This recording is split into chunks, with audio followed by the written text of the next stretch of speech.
সুপ্রভাত সকলকে। সকালবেলা যখন ঘুম থেকে উঠে আসলাম তখন দেখলাম ঘরটার এরকম অবস্থা। তাড়াতাড়ি করে ঘরটাকে পরিষ্কার করে নিলাম। করে নেওয়ার পর তাড়াতাড়ি রান্নাবান্নাগুলো করে নিলাম। তার কারণ আজকে আমাদের বিজয় সম্মেলনী। তাই খুব তাড়াতাড়ি রান্নাবান্না করে খেয়ে দিয়ে চলে গেলাম আমাদের সেন্টারে। সেন্টার বলতে আমরা বিজনেস করি, সেখানে আমাদের একটা ট্রেনিং সেন্টার আছে। সেই সেন্টারে চলে গেলাম। সেখানে গিয়ে দেখলাম সকলেই আমার থেকেও বেশি এক্সাইটেড, কারণ আমি যতক্ষণে পৌঁছলাম তার আগে প্রচুর মানুষ চলে এসছে অলরেডি।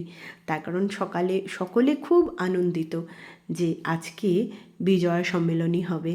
দেখুন, একটু আধটু পাগলামি তো একটু করতেই হয়, তবে না সকলে প্রোগ্রাম শুরু হওয়ার আগে থেকেই নাচানাচি শুরু করে দিয়েছে। তারপরে হলো আমাদের প্রোগ্রাম শুরু। দেখুন, এখানে ছোট বড় মাঝারি নির্বিশেষে সকলেই ভীষণ আনন্দিত। একসাথে নাচ গান খাওয়া দাওয়া ভীষণ সুন্দর করে আমরা দিনটাকে কাটাচ্ছিলাম। সবথেকে বড় কথা, এই রোজকার একঘেয়ে জীবন থেকে এই সমস্ত সম্মেলনী, বিজয়া সম্মেলনী বলুন বা কোনো রকম প্রোগ্রাম বলুন, কোনো যেটাই বলুন না কেন, সেটাই কিন্তু আমাদেরকে ভীষণ আনন্দ দেয়। এই বাচ্চাদের নাচ গান,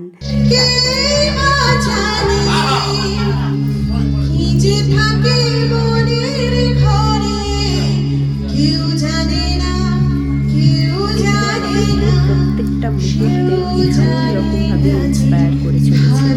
আসলে একঘেয়ে জীবন থেকে বেরোতে গেলে এইগুলো সত্যি খুব প্রয়োজন। আপনারা কি বলেন?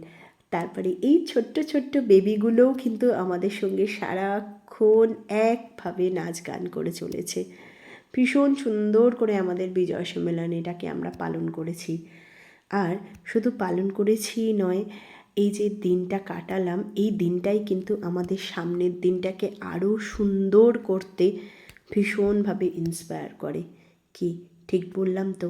কারণ যার শুরুটা খুব ভালো হয় তার শেষটাও কিন্তু খুব ভালো হয়, তাই না?